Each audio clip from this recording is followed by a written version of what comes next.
C'est un grand plaisir que de vous accueillir pour cette troisième conférence RDC Énergie après les éditions de 2015 et de 2017. Je suis particulièrement heureux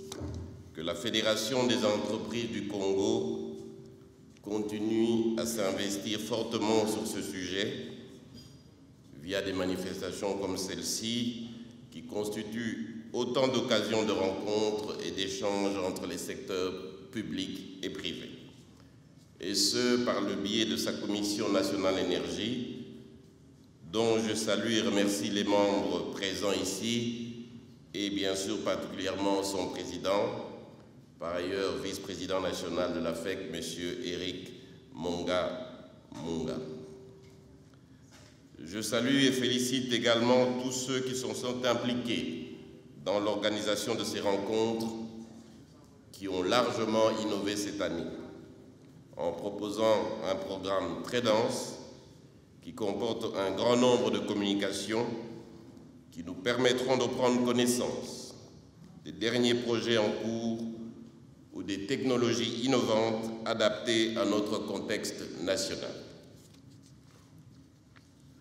Au cours de cette première journée,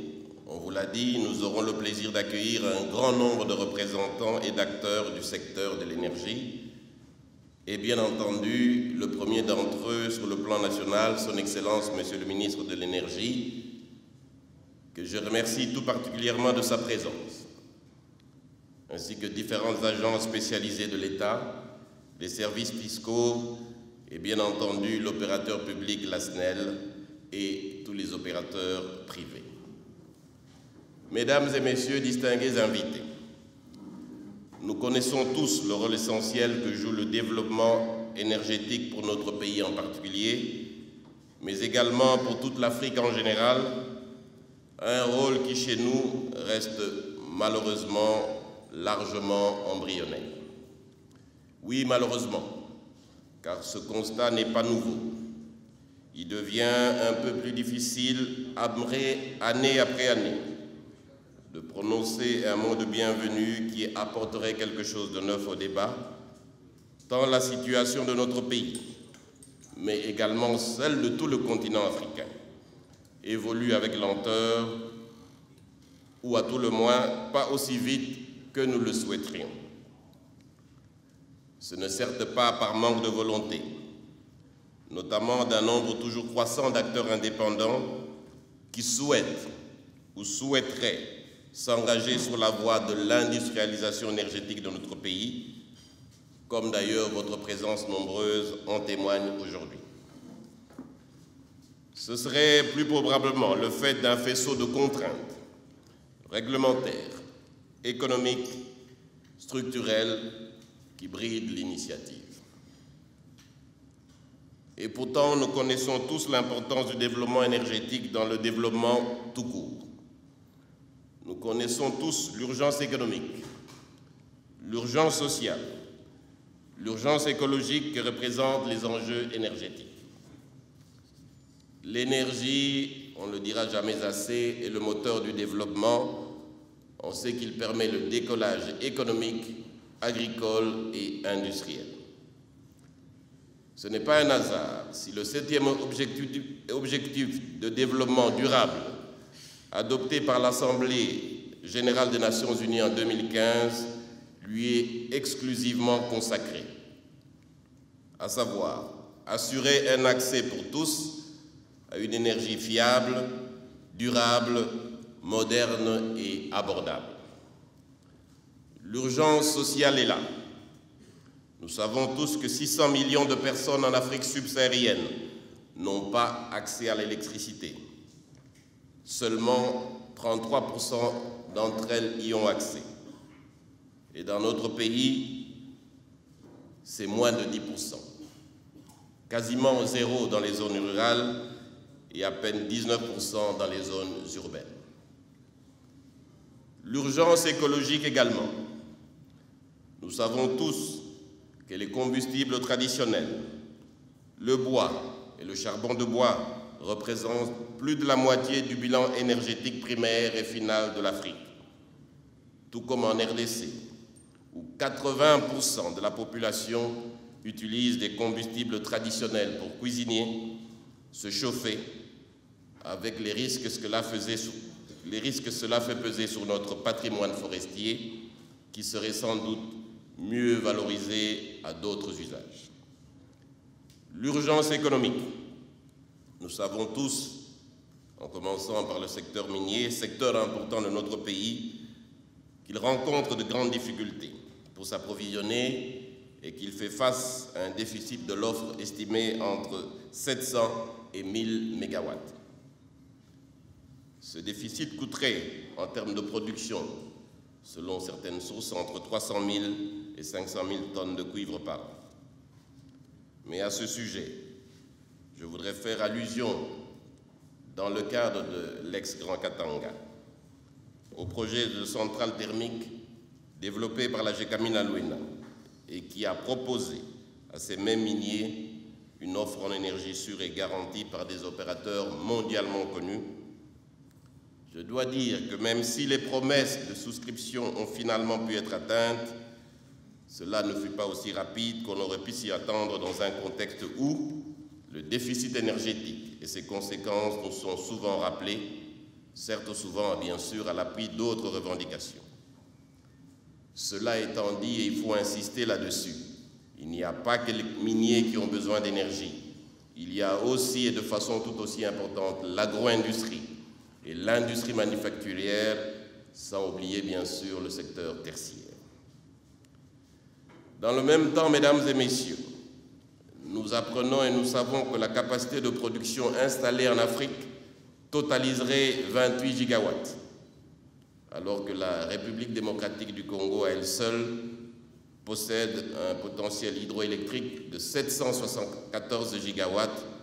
dont moins de 3% sont effectivement exploités. Nous savons que ce potentiel hydroélectrique, dont le Grand Inga, dont on va vous parler abondamment tout à l'heure,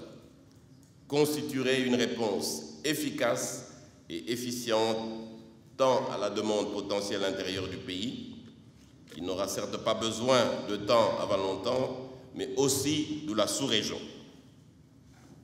Nous savons encore que la République démocratique du Congo possède des ressources d'hydrocarbures prouvées de 1100 millions de barils, mais qu'elle ne produit annuellement que 8 millions de barils et qu'il n'y a aucune raffinerie dans le pays. Ce qui nous contraint à importer tous les produits raffinés, qui sont par ailleurs consommés quasi exclusivement dans le secteur du transport routier, alors que l'électricité pourrait accompagner le développement d'un réseau ferré d'envergure et connecter toutes les régions du pays qui pour l'instant restent assez largement en dehors des principaux réseaux de transport d'électricité à haute tension qui courent le long de nos frontières sud et ouest. En matière de gaz naturel, nos réserves ont été estimées à 991 millions de mètres cubes non exploités. Nos réserves de charbon seraient de 88 millions de tonnes, dont une large part appartenant à la société publique Gécamine est largement sous-utilisée. Notre potentiel géothermique est également immense dans la partie est du pays et ses nombreux volcans avec des conditions très favorables au développement de cette technologie. Le solaire enfin, avec un rapport d'ensoleillement compris entre 3,25 et 6 kW par mètre carré par jour, qui fait de la RDC un lieu béni pour exploiter cette ressource renouvelable, inépuisable et propre. Mais nous disposons également d'un cadre légal institué par la loi du 17 juin 2014 et devant favoriser la libéralisation du secteur énergétique. Ce nouveau cadre légal a créé 2 établissements publics placés sous la tutelle du ministère de l'Énergie, à savoir l'autorité de régulation du secteur de l'électricité, créée par un décret du 21 avril 2016, et l'Agence nationale de l'électrification et des services énergétiques en milieu rural, dont la création a été également faite par le même décret du même jour. Cette autorité et cette agence se sont vues dotées par arrêté ministériel d'une commission interdisciplinaire d'appui à leur mise en place opérationnelle, le cadre préparatoire de l'autorité de régulation du secteur de l'électricité et le comité préparatoire de l'Agence nationale de l'électrification et des services énergétiques en milieu rural. Ces deux comités provisoires étaient supposés apprêter l'ensemble des instruments de gestion nécessaires au fonctionnement harmonieux des deux établissements publics pendant une durée de 12 mois, prolongée d'une période additionnelle de 7 mois, au bout de laquelle leurs organes de gestion seraient désignés et installés à titre définitif. Néanmoins, c'est une complainte vis-à-vis du gouvernement, malgré un certain nombre de rencontres qui se sont déroulées entre le mois de mars et le mois de juillet 2017 et où 25 projets de textes d'application ont été validés, force est de constater qu'à ce jour, 2 textes seulement ont été publiés. Outre les 23 projets de textes d'application, organigrammes, projets de décret d'arrêté, projets de contrat type encore à publier, il restera pour donner toute la force à cette loi et surtout au cadre qu'elle institue à valider 10 textes supplémentaires. Autant dire que si la loi du 17 juin 2014 relative au secteur de l'électricité a fait naître un grand espoir dans ce pays, elle reste à ce jour encore très largement théorique et partant ineffective. Le cadre de la gouvernance de ce secteur, dont nous appelons de tous nos voeux la libéralisation, reste donc encore largement à parfaire afin de créer les conditions optimales pour inciter l'investissement et garantir la sécurité juridique de tous les acteurs du secteur. Je me permets de nouveau d'en appeler au gouvernement. Et je suis sûr qu'avec le ministre actuel, la réponse sera efficace pour qu'au plus vite, il puisse prendre position sur les différents textes qui ont été validés au cours des rencontres auxquelles ont participé ses représentants,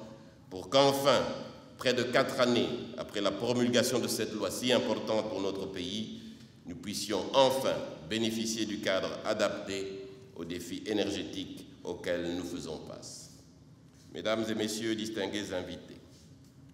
malgré cette situation qui reste largement insatisfaisante, des avancées importantes ont pu être constatées. C'est ce que décrira juste après mon intervention M. Jean Coppens, qui fera l'état des lieux du secteur depuis notre dernière rencontre il y a presque une année, jour pour jour, à Lubumbashi. Avant de conclure,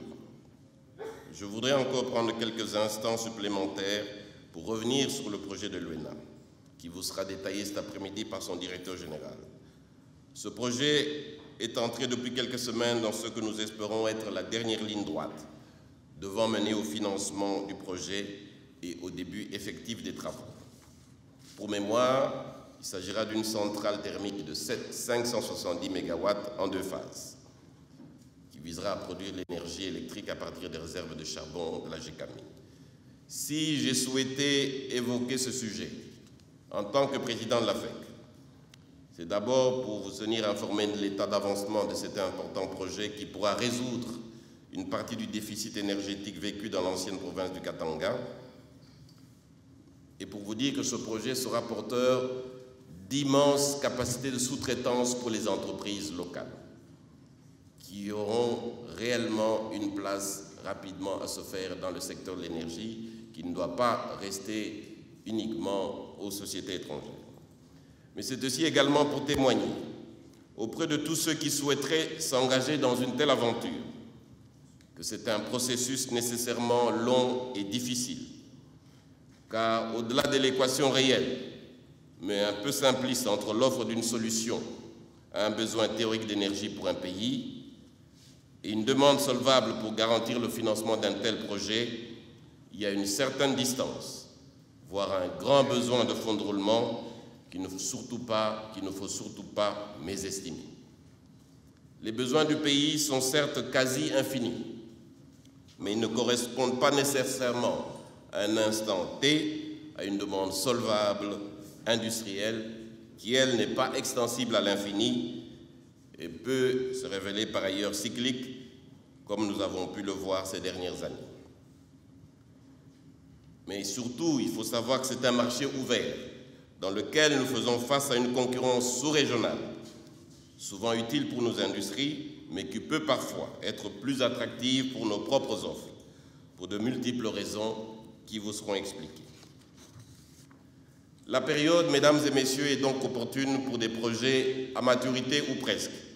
et pour répondre à la demande croissante des industriels. Mais pour un projet qui débuterait, il est nécessaire de bien prendre en compte l'ensemble de ces paramètres, voire d'autres paramètres plus globaux, que nous ne maîtrisons pas encore, comme la nécessité d'interconnecter davantage notre réseau de transport national avec l'espace sous-régional et la capacité de notre État à développer un réseau sur l'ensemble du pays pour aller à la rencontre de la demande de ses citoyens et de son économie.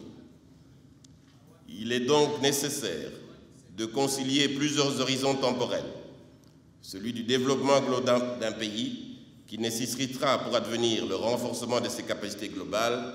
avec l'appui nécessaire et obligé de la puissance publique et celui de la rentabilité économique de chaque projet